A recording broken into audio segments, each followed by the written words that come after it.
j'aimerais aussi qu'on avance sur la responsabilité de la France dans ce laboratoire de Laquelle Wuhan. est-elle? Ah ben elle est énorme, parce qu'il faut savoir que ce laboratoire P4 a été lancé dès 2003. Dès 2003, avec la collaboration du laboratoire P4 de Lyon, qui n'est autre que qui n'est autre que la création du laboratoire Biomérieux. Laboratoire qui a donc permis la création du laboratoire Wuhan en collaboration avec la Chine. Et d'ailleurs, on voit, hein, moi j'en ai posté pas mal sur X, des photos de monsieur Alain Mérieux avec Xi Jinping, avec l'ancien patron du Conseil constitutionnel Laurent Fabius. Ils se reçoivent dans le bureau.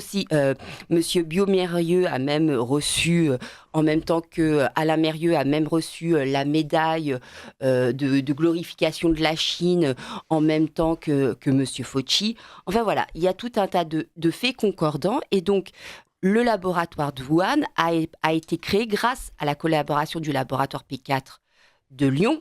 C'est-à-dire qu'on leur a apporté de la technologie, de l'argent. Il y a même d'ailleurs le mari d'Agnès Buzyn qu'on voit dans ce fameux reportage qui était à l'ouverture de ce laboratoire. Et donc la France a collaboré énormément à la création de ce laboratoire et donc qui travaille sur des gains de fonction via le laboratoire Biomérieux. Et alors là, on va rentrer dans le vif du sujet et on va dire des choses qui vont pas faire très plaisir à certains. Mais, attendez, là, parce que là, il y a beaucoup de choses qui viennent de se dire. Je reçois là des commentaires de gens, ils comprennent pas. Je pense qu'il faut le répéter. C'est-à-dire que la crise sanitaire que l'on vient de connaître là entre 2020 et 2023, c'est pas une pandémie naturelle comme ça qui s'est propagée à travers le monde. C'est une création humaine. C'est ça, c'est une création humaine, cher docteur. Je crois que lorsque j'étais venue la dernière fois ici, cher Mike, j'étais venue justement parce que j'étais la seule sur X avec Tribune Libre, Tribune Populaire, pardon, à entièrement relayer les auditions qui avaient lieu à la fois par le sous-comité du Congrès aux États-Unis et à la fois au Sénat. D'ailleurs, le professeur Ebright, dont je vous ai parlé tout à l'heure, a témoigné au Sénat. Et ces auditions avaient bien révélé que, oui, il y avait eu financement essentiellement américain et pas que uniquement du NIH de Fauci via le NIH, mais aussi de la DARPA, et qu'il y avait eu volonté de cacher des informations, que oui, il y avait eu un travail de collaboration entre le laboratoire P4 entre guillemets, parce qu'on entend très bien justement dans le documentaire de France 5 qu'en fait, ce laboratoire n'était pas aux normes de biosécurité d'un P4. Et c'est d'ailleurs la raison pour laquelle Monsieur Lévy, c'est très intéressant d'écouter, parce que dans ce documentaire, justement, il parle bien des relations avec Biomérieux, mais aussi avec Pasteur. Et Monsieur Lévy a quitté la direction de l'INSERM quand il a vu que les normes de biosécurité de ce laboratoire de Wuhan n'étaient pas respectées. Donc vous voyez, ce sont des choses qu'on n'a jamais entendues, ça. Et je pense que c'est très important que les gens fassent l'effort de ne pas jeter toujours bébé avec l'eau du bain, de ne pas être binaire, et de regarder le replay de cette émission. C'est très important. Alors, comment s'appelle cette émission? Alors, ça s'appelle Covid-19, les origines. D'accord. Mais alors, du coup, donc ça a été une création humaine, mais est-ce qu'il y a eu derrière... Attends, juste, est-ce qu'il y a eu derrière une erreur, on va dire une erreur humaine, ou est-ce que sciemment, ça a été propagé à travers le monde? Alors pour ça, il faut remettre les choses un petit peu... parce que très souvent, au fur et à mesure, les gens ils reçoivent tellement d'informations qu'une information chasse une autre, d'accord?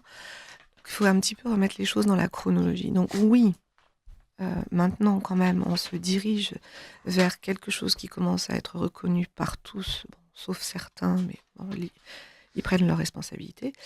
c'est-à-dire une origine humaine. Pourquoi? Parce que il y a en particulier eu insertion d'un site de clivage furine qui n'existe dans aucun autre coronavirus.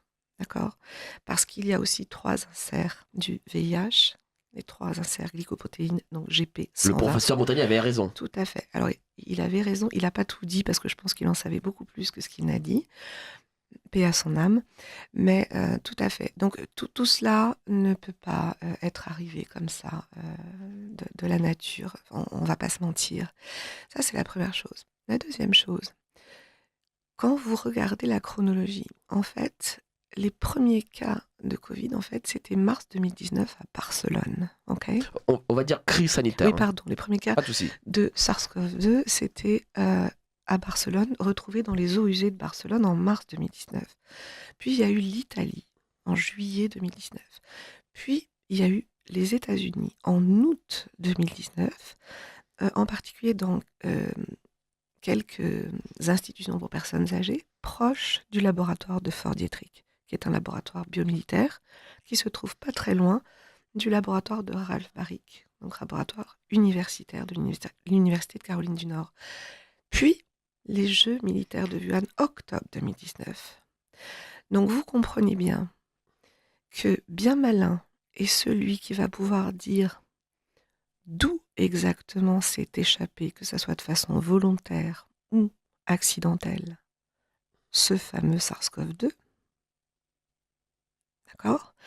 Et que il est quand même assez simpliste et facile, confortable, de garder un discours qui va bien, qui se tient bien, qui est « c'est sorti du P4 de Wuhan ». Oui, mais vous êtes docteur en biologie. Vous avez travaillé dans des laboratoires.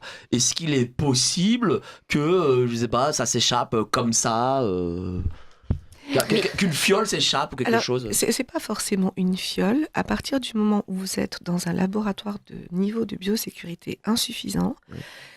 et je vous le redis, les fuites accidentelles de laboratoire sont beaucoup plus fréquentes que vous ne le pensez. D'accord. D'accord?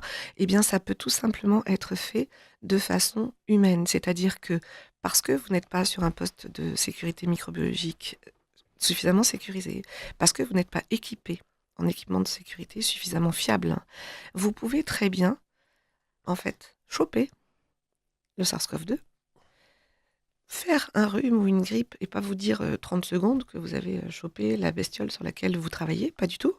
Et en fait, du coup, vous allez le transmettre à l'extérieur. Ce sont des choses qui arrivent régulièrement.